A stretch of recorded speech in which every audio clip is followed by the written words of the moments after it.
अस्सलाम वालेकुम कहानी को लिसनर्स, कैसे हैं आप सब।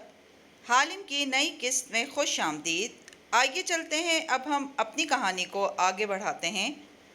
एडम बिन मोहम्मद के अपार्टमेंट की ऊंची खिड़कियों पे भी बारिश की बूंदें गिर रही थीं।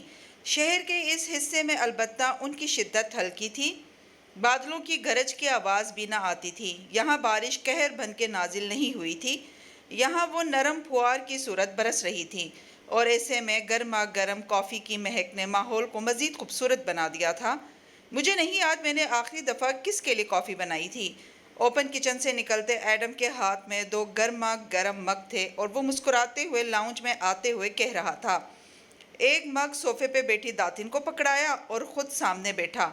मैं तो कॉफ़ी बनाना भूल चुका था। दातिन ने एक घूंट भरा, फिर माथे पे शिकने डाली। हाँ, पता चल रहा है। एडम ने बुरा मनाए बगैर टांग पे टांग जमाई और मुस्कुरा के घूंट भरते हुए उसे देखा। आपके बच्चे कैसे हैं? उनको पैसे बेचती रहती हैं इसलिए खुश हैं मुझसे। इनको पैसे बेचती रहती हूँ इसलिए खुश हैं मुझसे। इतनी तल्ख ना हो, हम सब किसी न किसी रिश्ते के मामले में कल्लाश होते हैं। वो हल्का फुल्का नज़र आ रहा था, फिर सिरसिरी सा पूछा, चेतालिया से मिली आप? हाँ, कल से उसके एक वाहिमे की तहकीक में लगी हूँ। वो बुरे मुंह के साथ मीशा वाला किस्सा बताने लगी। मीशा के बारे में कुछ मनफी नहीं मिला? एडम हैरान हुआ। लेकिन वो तो कौन आर्टिस्ट थी, कुछ तो मिलना चाहिए था। तुम्हारे क्या ख्याल है, वो वाकई फ्रॉड है? एडम सोच में पड़ गया। मुझे चेतालिया ने ऐसा कहा तो कुछ देर के लिए मैं भी उनकी बात मान गया, लेकिन 2 साल एक लंबा अरसा होता है। फिर वो चौंका। कहीं ऐसा तो नहीं है कि चेतालिया वही देख रही हैं जो वो देखना चाहती हैं? मेरा भी यही ख्याल है। वो ये कबूल नहीं कर पा रही कि फ़ाते को इसकी ज़रूरत नहीं रही। फिर उसने कॉफ़ी का घूंट भरते हुए बगौर एडम को देखा। तुम बताओ, तुम्हारी ज़िंदगी कैसी जा रही है? देख नहीं रही, सब कुछ तो है मेरे पास। खुश हूँ, मज़े में हूँ। दातिन ने अफसोस से उसे देखा। मैं बड़े फ़ख्र से कहा करती थी कि एडम बिन मोहम्मद हमेशा सच बोलता है। आपकी कही अक्सर बातें सच नहीं निकलती। नहीं बताया तुमने उसको? दातिन के सवाल ने उसे चुप करा दिया। लाउंज में सन्नाटा छा गया। बारिश की बूंदों की हल्की सी आवाज़ भी खामोश हो गई। ये एडम के अंदर का सन्नाटा था जो एकदम सारे पे छा गया था। कोशिश की थी, लेकिन फिर हम कई साल के लिए अलग हो गए और इस बारे में बात नहीं कर सके। मैं समझी थी अब तक तुम अपने लिए लड़ना सीख चुके होगे, लेकिन तुम एडम, तुम अब भी खुद को सेकंड बेस्ट समझते हो, इसीलिए तुम इसको कुछ नहीं बता पाते। कब निकलोगे अपने एहसास कमतरी से?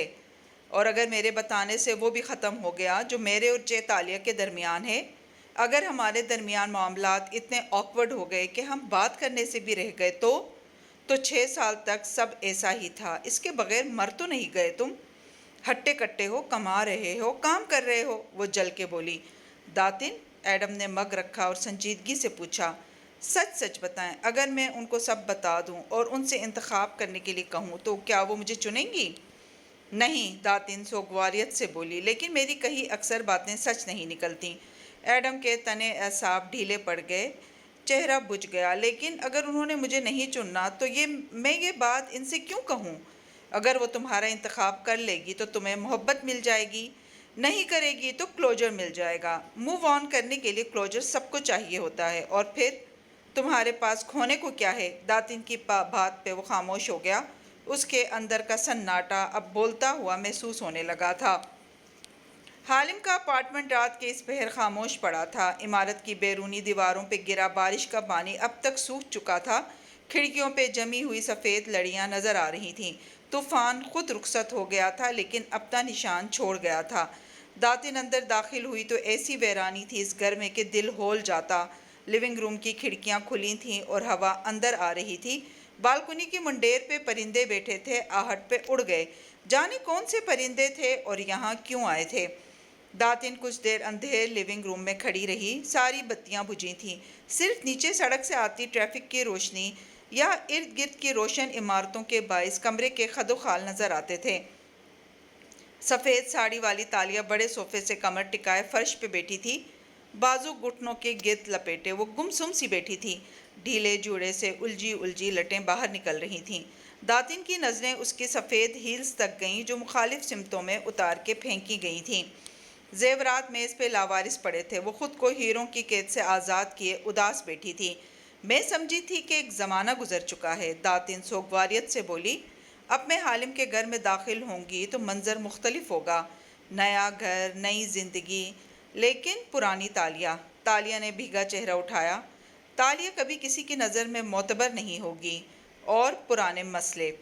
داتن نے فکرہ مکمل کیا اور اپنا پرس میز پہ رکھا، خود صوفے پہ آ بیٹھی، تالیہ کے بالکل ساتھ۔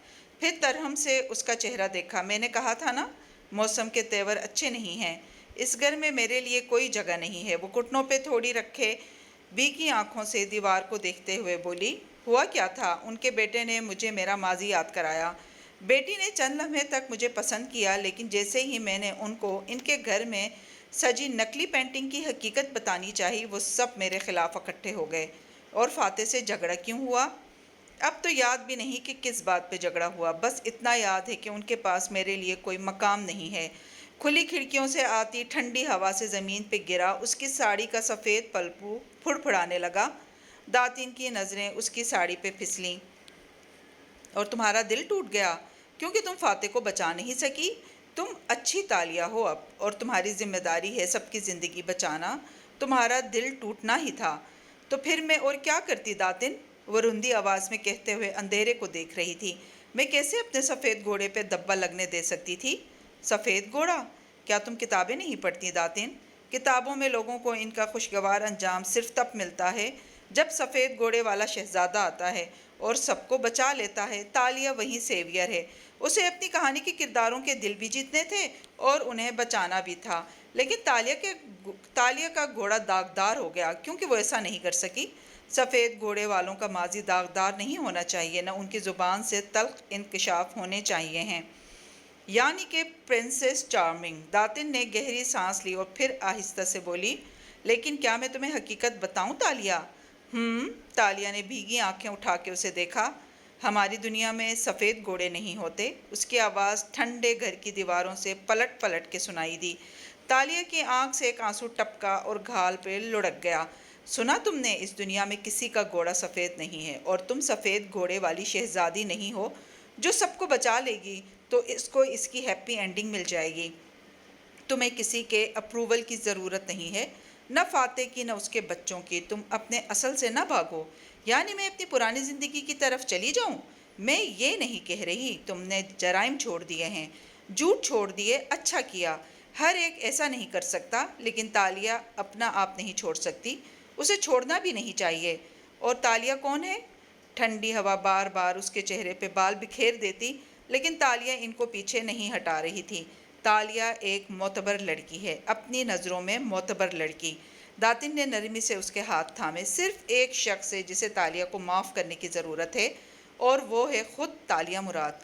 تم نے صرف خود کو معاف کرنا ہے اور تمہیں تمہاری ہیپی اینڈنگ مل جائے گی۔ تالیہ، کیا میں اپنی کہانی کا وائٹ نائٹ نہیں ہوں داتن؟ ہم سب اپنے اپنے وائٹ نائٹ خود ہوتے ہیں، لیکن ہمیں صرف اپنا ہی وائٹ نائٹ بننا چاہیے۔ تمہیں ساری دنیا کو بچانے کی ضرورت نہیں ہے، تمہیں ساری دنیا کی نظروں میں ہیرو بننے کی ضرورت بھی نہیں ہے۔ اگر مجھے فاتح کے ساتھ رہنا ہے تو کیا مجھے ان سے جڑے لوگوں کی محبت نہیں چاہیے؟ وہ کسی بچے کی طرح سوال کر رہی تھی۔ نہیں تالیہ، تمہیں صرف فاتح کی محبت چاہیے۔ تمہیں خود کو معاف کر کے اپنی زندگی بنانی ہے۔ تم فاتح کو نہیں چھوڑ سکتی صرف اس لیے کہ اس کے بچے تمہیں پسند نہیں کرتے۔ بہت سی باتیں جمع ہو گئی ہیں، صرف ایک یہ بات نہیں ہے۔ تالیہ نے آنکھیں موند لیں۔ کرب سا کرب تھا جو اندر باہر چھایا تھا۔ میں کیا کروں؟ فاتح کیا کہتا ہے؟ وہ کہتا ہے کہ میں ہمیشہ فرار اختیار کرتی ہوں۔ کیا درست کہتا ہے؟ شاید میں ہمیشہ فرار ہی تو اختیار کرتی ہوں۔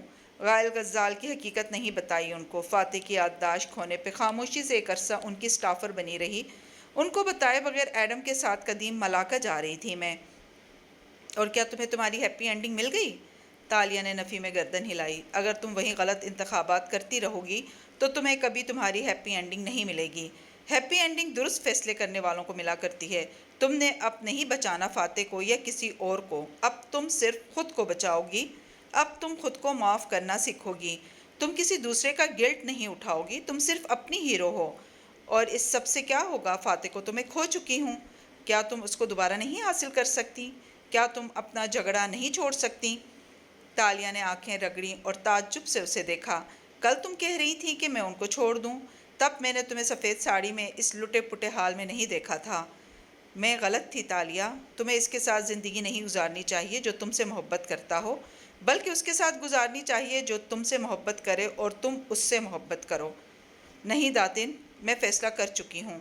उसने नाक से गीली सांस अंदर खींची। मैं वान फाते से अलहदा हो रही हूँ। दातिन चंद लम्हे मलाल से उसे देखती रही। ओके, फिर तुम खुद को माफ़ करके आगे बढ़ो और दुनिया को दिखाओ कि तुम्हें अपने आप में कोई शर्मिंदगी नहीं है। तुम वो काम छोड़ चुकी हो, अपना आप नहीं छोड़ सकती। तुम अपनी नज़रों में मोतबर हो। क्योंकि सफ़ेद घोड़े हमारी दुनिया में नहीं होते, वो बिड़बिड़ाई। क्योंकि सफ़ेद घोड़े हमारी दुनिया में नहीं होते, दातिन ने दोहराया।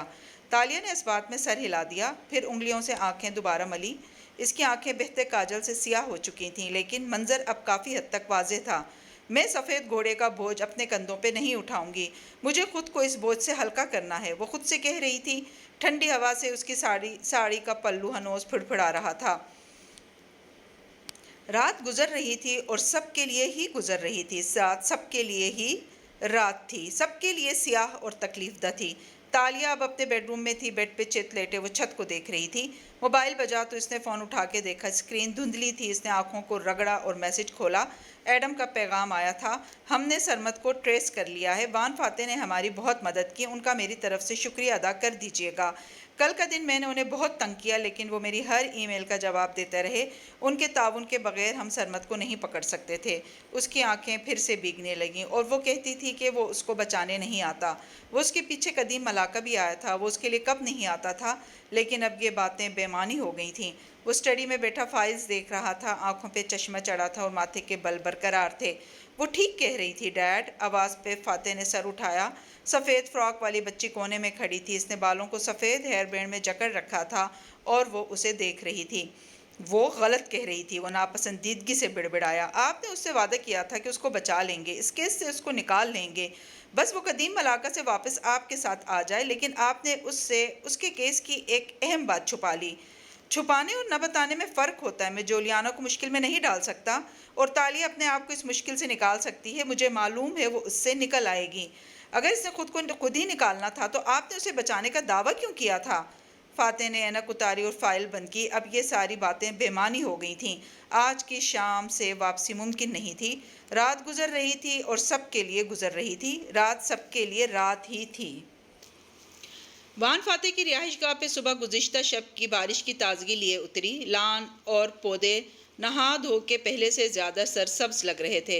रात शायद कोई भी ठीक से नहीं सोया था और सुबह भी नाश्ता किए बगैर वो तीनों घर के अंदरूनी सहन के बरामदे के जीनों पे बैठे थे। चारों तरफ कमरे थे और दरमियान में चौकोर सा सहन था। ऊपर छत खुली थी। सुबह दोबारा बारिश हुई थी और सहन का फर्श गीला गीला सा था। फाते ने यह घर इसी सहन की वजह से मुंतखब किया था कि ये इसको मलाका वाले सन भाव के घर की याद दिलाता था। वो तीनों ऊपर नीचे जीनों पे बैठे थे। जोलियाना का सर उदासी से झुका था और सिकंदर धीमी आवाज़ में पूछ रहा था, आपने हमें क्यों नहीं बताया डैड? क्योंकि वो यहाँ नहीं थी सिकंदर। बहुत सारी बातें इसीलिए हो रही हैं क्योंकि तालिया यहाँ नहीं थी। वो एक गमले पे लगा पत्ता तोड़ खींचने की कोशिश कर रहा था। जोलियाना ने हाथ बढ़ाया और पत्ता तोड़ के उसे थमा दिया। फाते आदतन उसके छोटे छोटे टुकड़े करने लगा। आपने उससे शादी क्यों की? मैं आपको जज नहीं कर रहा, सिर्फ पूछ रहा हूँ, सिकंदर ने धीमी आवाज़ में पूछा। रात की निस्बत अब वो तीनों कदरे नॉर्मल थे।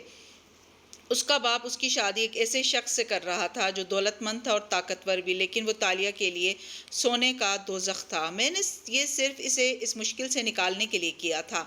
आई एम सॉरी, मैं तुम लोगों को नहीं बता सका, लेकिन शुरू में हमने उसे एक पेपर मैरिज के तौर पे जल्द ख़त्म कर देना था।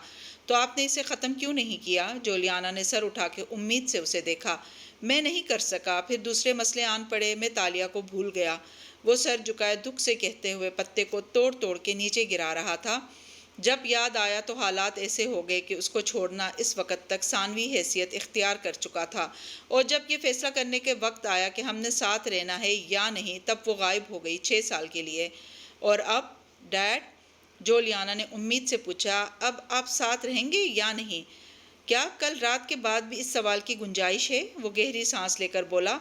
गीले सहन में उदास सी खामोशी छा गई। जोलियाना खंखारी, क्या आप वाकई उसके वालिद के मुलाजिम थे? फाते ने चूक के उसे देखा। पत्ता तोड़ता हाथ रुक गया। کل جاتے وقت تالیہ نے ہمیں کہا کہ اس کے باپا ایک بہت امیر آدمی تھے اور ایک اجنبی ملک میں انہوں نے آپ کو اپنے پاس ملازمت دی تھی۔ کیا ایسا ہی ہوا تھا ڈیڈ؟ وان فاتح کے لبوں پہ اداس سی مسکراہٹ بکھر گئی۔ اس نے پتا گملے کی طرف اچھالا اور اٹھتے ہوئے بولا، وہ غلط نہیں کہہ رہی۔ اسے آگے بڑھتے دیکھ کر سکندر نے جلدی سے پکارا، ڈیڈ۔ فاتح پلٹ کے اسے دیکھنے لگا، اگر وہ پیپرز لائی تو آپ ان پہ دستخط کر دیں گے؟ وان فاتح کے چہرے پہ ایک وقت میں کئی تاثرات آ کے گزر گئے۔ اگر وہ لائی تو ہاں، اس نے قطعیت سے کہا اور خود آگے بڑھ گیا۔ سارے سوالات کی گنجائش ختم ہو گئی۔ سکندر نے گہری سانس لی اور زیر لب بڑبڑایا، شکر۔ فاتح اندر آیا اور آفس کے لیے تیار ہونے اپنے کمرے کی طرف جانے لگا تو راہداری سے میشا نکل کے آتی دکھائی دی۔ اسے دیکھ کے کھنکھاری، داتوسری، ساتھ ہی لاؤنج کی میز انگلی سے بجائی۔ وہ اس طرف متوجہ ہوا تو میشا مسکرائی، البتہ اس کا چہرہ اداس اور کمبلایا ہوا لگتا تھا۔ مجھے آپ کی اجازت چاہیے تھی، میں اپنی ایک فرینڈ کے ساتھ اس کے گھر شفٹ ہو رہی ہوں۔ فاتح نے تعجب سے اسے دیکھا، اور آپ کا ایکس ہسبینڈ، کیا وہ جگہ اس سے محفوظ رہے گی؟ میری فرینڈ کا فارم ہاؤس شہر سے دور ہے، مجھے لگتا ہے میں وہاں محفوظ رہوں گی۔ آپ کا بہت شکریہ کہ آپ نے اتنا عرصہ مجھے اپنے گھر رکھا۔ آپ یہ سب تالیہ کی باتوں کی وجہ سے کہہ رہی ہیں؟ فاتح نے افسوس سے اسے دیکھا۔ میں نہیں چاہتی میری وجہ سے کوئی پیچیدگی ہو۔ اس کی آنکھوں میں نمی چمکی۔ میں پہلے ہی بہت سے مسائل کا شکار ہوں، مجھے مزید ایک مسئلہ نہیں چاہیے۔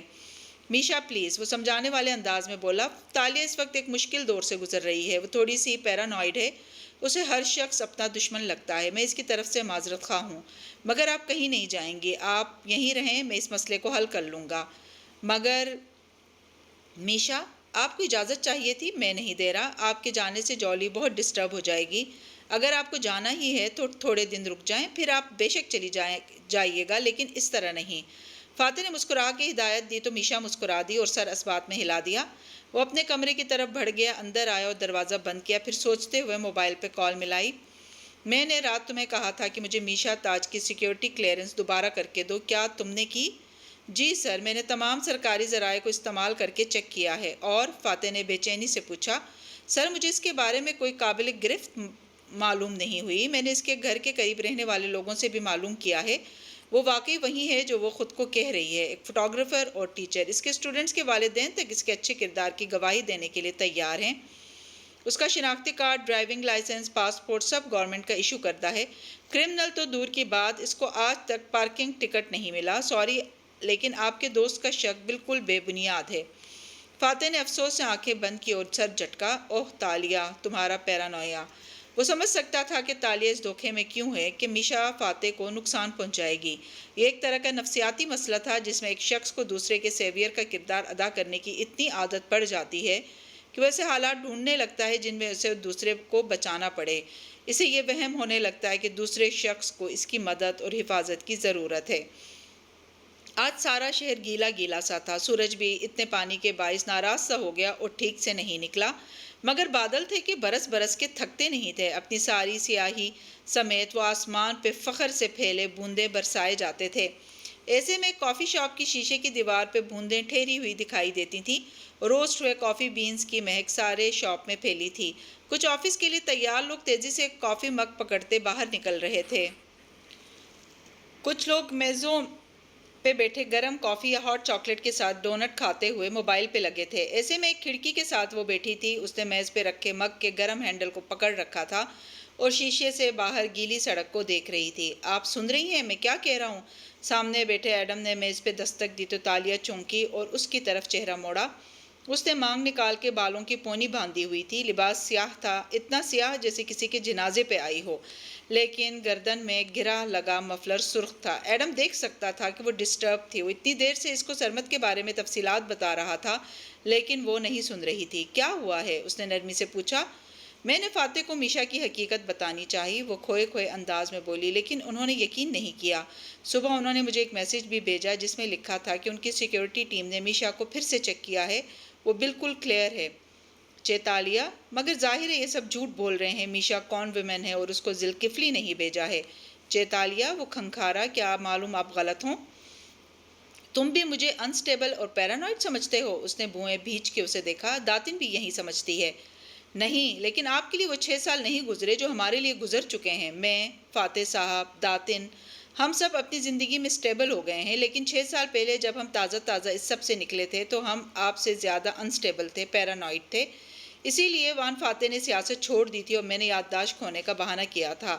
ہمیں نارمل ہونے میں ایک لمبا عرصہ لگا تھا، آپ کو بھی لگے گا۔ اس لیے ضروری نہیں ہے کہ میشا کوئی کون آرٹسٹ ہو تو پھر وہ میری طرح کیوں لگتی ہے، کیونکہ یوں سمجھیں کہ ان کی کمفرٹ زون میں ایک ہی طرح کے لوگ داخل ہو سکتے ہیں۔ اس سے یہ ظاہر ہوتا ہے کہ ان کی زندگی میں آپ کی جگہ ہے، اسی لیے اتفاق سے انہوں نے صرف ایسی عورت کو زندگی میں جگہ دی جو کسی طرح تالیہ سے ملتی جلتی تھی۔ ہر شخص کون آرٹسٹ نہیں ہوتا چیتالیہ، آپ نے کہا تو میں بھی ایسے ہی سوچنے لگ گیا، لیکن اب میرا نہیں خیال کہ وہ ایسی ہوگی۔ اس کے سارے کاغذات اصلی ہیں کیونکہ وہ بہت اچھی کون ویمن ہے، اس نے اپنا ہوم ورک مکمل کر رکھا ہے۔ تالیہ نے ہٹ درمی سے شانے اچکائے۔ ایڈم نے گہری سانس لی۔ اگر آپ یہ بات بار بار کہتی رہیں تو وان فاتح کو لگے گا کہ آپ جیلس ہو رہی ہیں۔ میں اور جیلس؟ وہ تلخی سے سر جھٹک کے کھڑکی سے باہر دیکھنے لگی۔ ایڈم کھنکھارا۔ اوکے، جب آپ ملاقہ میں تھیں تو میں نے کہا تھا کہ مجھے آپ سے ایک بات کہنی ہے۔ تم مجھے ایک ڈاکیومنٹ بنا دو گے ایڈم؟ وہ تھکے تھکے انداز میں باہر دیکھتے ہوئے بولی تو وہ چونک گیا۔ کیسا ڈاکیومنٹ؟ میں فاتح سے الگ ہو رہی ہوں، مجھے تحلیل نکاح کے کاغذات بنوانے ہیں۔ وہ چند لمحے کچھ بول نہیں سکا۔ میں وکیل نہیں ہوں، ہماری شادی اس دنیا میں رجسٹرڈ نہیں تھی، اس لیے نوٹرائزڈ ڈاکیومنٹ کی ضرورت نہیں ہے۔ صرف ایک کاغذ پہ چند سطور پرنٹ کر دو، میں فاتح سے دستخط کروا لوں گی۔ چند سطور تو آپ خود بھی لکھ سکتی ہیں۔ تالیہ نے چہرہ اس کی طرف موڑا تو اس کی آنکھیں گلابی ہو رہی تھیں۔ مجھ سے نہیں ہوگا ایڈم۔ اور یہ وہ لمحہ تھا جب برسوں بعد ایڈم بن محمد کا دل ایک دفعہ پھر سے خالی ہو گیا۔ وہ چند لمحے بس اسے دیکھتا رہا، دکھ سے، یاسیت سے، ملال سے۔ سوری، میں نے تمہاری بات کاٹ دی، تم کچھ کہنا چاہتے تھے؟ اس نے ابرو اٹھا کے پوچھا۔ ایڈم نے دھیرے سے نفی میں سر ہلایا۔ سارے فیصلے ایک پل میں ہو گئے تھے، اب اس کی ضرورت نہیں ہے۔ تالیہ چند لمحے اسے دیکھتی رہی۔ اس کا ہاتھ ابھی تک مگ کے گرم ہینڈل پہ تھا۔ وہ اتنا گرم تھا کہ نہ اس کے لمس سے ٹھنڈا ہو رہا تھا، نہ باہر برستی بارش سے۔ وہ کیوں؟ کیونکہ میں آپ کو جانتا ہوں چیتالیہ، آپ کا دل ٹوٹا ہوا ہے، آپ ناخوش ہیں۔ میں ناخوش نہیں ہوں، بس فیصلہ کر چکی ہوں۔ فاتح اور میں، اس نے نفی میں سر ہلایا، ہم ناممکن ہیں، ہم کبھی ساتھ نہیں رہ سکیں گے۔ اس فیصلے کو کچھ وقت دیں، شاید چیزیں ٹھیک ہو جائیں، وہ دکھی دل سے کہہ رہا تھا۔ اس فیصلے کو کچھ وقت دیں، شاید چیزیں ٹھیک ہو جائیں، وہ دکھی دل سے کہہ رہا تھا۔ کچھ بھی ٹھیک نہیں ہوگا ایڈم، میں بس ان کی دنیا سے دور جانا چاہتی ہوں۔ کیا مطلب؟ وہ تیزی سے سیدھا ہوا۔ ڈونٹ ٹیل می کہ آپ قدیم ملاقہ جانے کا سوچ رہی ہیں۔ نہیں، یا اللہ، کبھی نہیں، تالیہ نے جھرجھری لی۔ میں بس اس ملک سے دور جانا چاہتی ہوں۔ عدالت مجھے بری کر دے تو میں یہاں سے چلی جاؤں گی۔ کسی اور ملک، کسی اور شہر میں اپنا گھر بناؤں گی، نئے دوست بناؤں گی، کوئی نیا کام شروع کروں گی۔ وہاں کوئی میرا ماضی نہیں جانتا ہوگا، کوئی مجھے نفسیاتی مریض یا مجرم نہیں کہے گا، میری ساری زندگی ہی نئی ہو جائے گی، مگر دل تو وہی پرانا ہوگا۔ وہ زخمی سا مسکرایا۔ دل پہ تالیہ کا اختیار نہیں ہے ایڈم، پلانز پہ ہے۔ اب یہی پلان اے، بی اور سی ہے۔ میں یہ کر چکا ہوں، ملکوں پھر چکا ہوں، نئے دوست بنا چکا ہوں، ماضی سے پیچھا بھی چھڑا چکا ہوں، مگر میں آپ کو حقیقت بتاؤں شہزادی؟ وہ میز پہ آگے کو جھکا اور مسکرا کے نفی میں سر ہلایا۔ یہ طریقہ کام نہیں کرتا۔ انسان جہاں بھی چلا جائے، اگر وہ اندر سے خوش نہیں ہے، اگر اس کا دل محبت سے خالی ہے، تو باہر کا منظر بدلنے سے کچھ نہیں ہوتا۔ قدموں کے نیچے جیسی زمین بھی ہو، اس کا آسمان وہیں رہتا ہے۔ تو مجھے پیپرز بنا دو گے؟ وہ آہستہ سے بولی۔ ایڈم نے اس بات میں سر ہلا دیا۔ اوکے، پھر بات بدل دی۔ 2 دن بعد کورٹ میں پیشی ہے، آج رات آپ کو سرمد سے ملنے جانا ہے، کیا آپ اسے ہینڈل کر لیں گی؟ کر لوں گی۔ تالیہ نے مگ اٹھایا اور ہونٹوں سے لگایا، اس کا ہینڈل اب تک ٹھنڈا پڑ چکا تھا۔ چیتالیہ، آپ کو یقین ہے کہ سرمد آپ کی مرضی کی گواہی دے گا؟ میرے پاس ایک ہی گواہ بچا ہے ایڈم، اور میں اس سے اپنی مرضی کا بیان ضرور دلواؤں گی۔ وہ اب کافی پیتے ہوئے شیشے کی دیوار کے باہر دیکھ رہی تھی۔ اس کی آنکھوں میں سرد سی آگ جل رہی تھی۔ اسے اب صرف خود کو بچانا تھا۔ سرمد ایک درمیانے قد کاٹ کا آدمی تھا، عمر 40 سے اوپر تھی اور آنکھوں پہ نظر کا چشمہ لگاتا تھا۔ یہ چشمہ اس رات اس کی بیڈ سائڈ ٹیبل پہ رکھا تھا اور وہ خود لحاف اوڑھے سو رہا تھا جب دروازہ زور زور سے دھڑدھڑایا جانے لگا۔ سرمد ہڑبڑا کے اٹھا۔ نائٹ بلب کی روشنی میں اس نے وال کلاک کو دیکھا۔ صبح کے 3 بج رہے تھے۔ اس نے موبائل اٹھایا اور اسکرین روشن کی۔ کوئی کال نہیں تھی، یعنی آنے والا اس کا کوئی شناسہ نہ تھا۔ دروازہ ہنوز دھڑدھڑایا جا رہا تھا۔ وہ اینک لگاتا، سلیپرز پاؤں میں اڑستا باہر آیا، چھوٹے سے گھر کی راہداری عبور کی، دروازے تک آیا اور باہر جھانکا۔ वहाँ घुंघराले बालों वाली एक औरत खड़ी थी, माथे पे बल डाले। वो दरवाज़ा खटखटाए जा रही थी। सरमत ने पट खोला और गर्दन निकाल के बाहर झांका। जी, क्या हम अंदर बैठ के बात कर सकते हैं? वो बिना किसी तमहीद के बोली। मैं आपको नहीं जानता, आपको किस सिलसिले में बात करनी है? तुम इसकी इजाज़त क्यों मांग रही हो? हम इससे बात किए बगैर थोड़ी जाएंगे। दीवार की ओर से एक लड़की निकली। उसने सियाह ट्राउज़र, शर्ट पे सियाह हुडी पहन रखी थी। हुड ने सर ढक रखा था, लेकिन चेहरा वाज़ेह था। उसे देख के सरमत शल रह गया। लेकिन वो जेबों में हाथ डाले आगे आई और जोगर की ठोकर से दरवाज़ा खोला। हटो सामने से। आप कौन हैं और यूँ मेरे घर में क्यों चली आ रही हैं? सरबत ने बज़ाहिर जी कड़ा के कहा, मगर वो उसे रोक नहीं सकता था। वो अंदर दाखिल हो चुकी थी। वो उसके पीछे अंदर लपका। वो लाउंज के वस्त में खड़ी गर्दन घुमा घुमा के अतराफ का जायजा ले रही थी। आप कौन है? देखे, मैं पुलिस को कॉल कर सकता हूँ। तालिया ने चेहरा मोड़ के उसे सर से पैर तक देखा। तुम मेरी तवक्को से छोटे और कमज़ोर हो, मुझे बात करने दो। दातिन दबी आवाज़ में बोली और सामने आई। देखें सरमत साहब, हम दोनों जानते हैं कि असरा महमूद के लिए आप क्या करते थे। दातिन ने साथ ही एक कुर्सी उसके लिए रखी। वो तालिया को घूरते हुए वहाँ बैठा, जो अब टीवी कैबिनेट से टेक लगाए खड़ी जेबों में हाथ डाले उसे देख रही थी। मुझे नहीं मालूम आप क्या कह रहे हैं। मैं असरा के वालिद का मुलाजिम था, मगर मैं उनसे कई साल नहीं मिला। सरमत, दातिन ने जब्त किया, मेरे पास गवाह हैं जो गवाही देंगे कि आप असरा के साथ ज्वेलरी सेट पे एक सेट की कीमत लगवाने गए थे। क्या ये जुर्म है? वो बिगड़ के बोला। जिस काम के बदले उन्होंने ये सेट दिया वो जुर्म था। उन्होंने मुझे कोई सेट नहीं दिया। वो माथे पे बल डाले बोला। देखें सरमत, दातिन ने फिर से कोशिश की, उन्होंने आपसे आर्सेनिक मंगवाया था। आप सिर्फ अदालत में ये बता दें तो तालिया बरी हो जाएगी। किसी को आर्सेनिक ला के देना जुर्म नहीं है, लेकिन मेरा क्रेडिट कार्ड हैक करके मेरे नाम से केक ऑर्डर करना जुर्म है। तालिया तड़क के बोली तो सरमत ने चेहरा मोड़ के उसे देखा। दातिन ने तंबीही नज़रों से उसे घूरा, मगर वो सरमत को देख रही थी। मुझे नहीं मालूम आप क्या कह रही हैं। आप पुलिस नहीं हैं, ना आप मुझे गिरफ्तार करवा सकती हैं। मुझे अपने राइट्स मालूम है। मैं कोई गवाही नहीं दूंगा। आप क्या कर लेंगी मेरा? उसका फिक्रा मुकम्मल नहीं हुआ था जब वो किसी चील की तरह उस पर झपटी। उसे गद्दी से पकड़ के उसका चेहरा ज़बरदस्ती झुका के मेज़ से लगाया और उस पर झुकी। हक्का बक्का सी दातिन उसे रोकती रह गई, लेकिन तालिया सरमत के कान के पास झुक के गुर्रा रही थी। तुमने अपनी मालिकन के साथ मिल के मेरी ज़िंदगी तबाह कर दी, मेरी आज़ादी छीन ली, और तुम मुझसे पूछते हो मैं तुम्हारा क्या करूँगी? तालिया, प्लीज़ मुझे बात करने दो। मैं इससे बात करने नहीं आई। वो सरमत का गाल मेज़ से लगाए उसकी गर्दन दबोचे कह रही थी। सरमत का सांस घुटने लगा। उसने हाथों से मुज़ाहमत करनी चाहिए, लेकिन तालिया ने उसकी कलाई मरोड़ के कमर से लगा दी। वो बेबस होकर रह गया। मैं पुलिस नहीं हूँ। पुलिस तुम्हें कुछ नहीं कहेगी। मैं पुलिस से ज़्यादा बुरी हूँ। सरमत, अब मेरी बात गौर से सुनो। परसों सुबह तुम अदालत में पेश होगे और तुम मेरे हक़ में गवाही दोगे। वो चबा चबा के कह रही थी, वरना मैं तुम्हारी जान ले लूँगी। इतनी महारत से किसी को पता भी नहीं चलेगा। तुम मुझे नहीं जानते सरमत, मैं अपनी बर्दाश्त की इंतहा पे हूँ। इसकी गर्दन मज़ीद कुव्वत से नीचे झुकाई, गोया अभी इसका चेहरा मेज़ के शीशे में गाड़ देगी। और ये मत समझना कि मैं कोई मेहरबान लड़की हूँ जो ऐसा नहीं करूँगी। मैं सफ़ेद नहीं हूँ, मैं बहुत सियाह हूँ, और मैं ये कर सकती हूँ क्योंकि तुम मेरी तवक्को से बहुत छोटे और कमज़ोर हो। झटके से उसकी गर्दन छोड़ी और सीधी हुई। वो गद्दी पे हाथ रखे खांसता हुआ सीधा हुआ। उसका चेहरा सुर्ख हो रहा था और आंखों में पानी था। उसने चंद गहरे सांस लिए और आंखें उठा के तालिया को देखा तो इन आंखों में खौफ था। मैं बात कर रही थी ना तालिया? दातिन ने अफसोस से उसे तंबीह की तो सियाह हुड वाली लड़की ने कंधे उचकाए, वॉटेवर, और फिर से सीने पे बाजू लपेट लिए। सरमत फिर से खांसा। दातिन उसकी तरफ मुतवज्जो हुई। तुम जानते हो तुम्हारे दिए गए आर्सेनिक से असर महमूद की मौत वाक़ हुई है। वो मेरी मालिकन थी, मैं उनका वफादार था। मुझे नहीं मालूम था कि वो अपने लिए जहर मंगवा रही हैं। वो अब के धीमी आवाज़ में बोला और गर्दन झुका दी। मुझे मालूम होता तो मैं न देता। I am so sorry. मैं समझा वो किसी और के लिए है। उन्होंने कहा था उन्हें कीमती जान लेनी है, वो उनकी अपनी जान थी। I am so sorry. मैं खुद कई साल से गिल्ट में हूँ।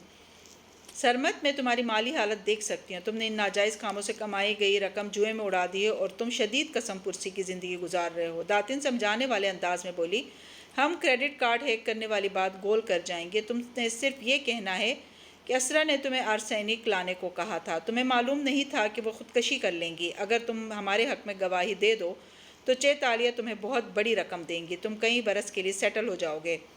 वो नरमी से समझा रही थी और सरमत सर उठा के तालिया को देख रहा था, जो अभी तक उसे घूर रही थी। इसने इस बात में सर हिला दिया। ओके, मैं गवाही दे दूंगा। सुनो मेरी बात। तालिया फिर से गुर्राई। मेरे लोग तुम पे नज़र रखे हुए हैं। तुम अदालत में पेश होने से पहले भागोगे नहीं, वरना वो तुम्हें देखते ही गोली मार देंगे, समझे तुम? कहने के साथ उसने पैर से छोटी मेज़ को ठोकर मारी। उस पर रखी टोकरी और टाइम पीस नीचे जा गिरे।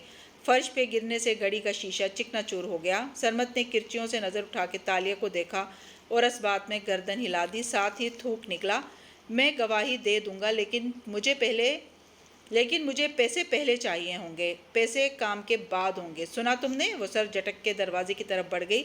अब मैं इस शख्स को पे करूंगी जिसने मुझे फंसाया था। वाह, मैं तुम्हारा कार में इंतज़ार कर रही हूँ। दातिन ने अफसोस से सर हिलाया और वापस उसकी तरफ मुतवज्जो हुई। अब वो धीरे धीरे बोलते उससे पैसों के मामलात तय करने लगी।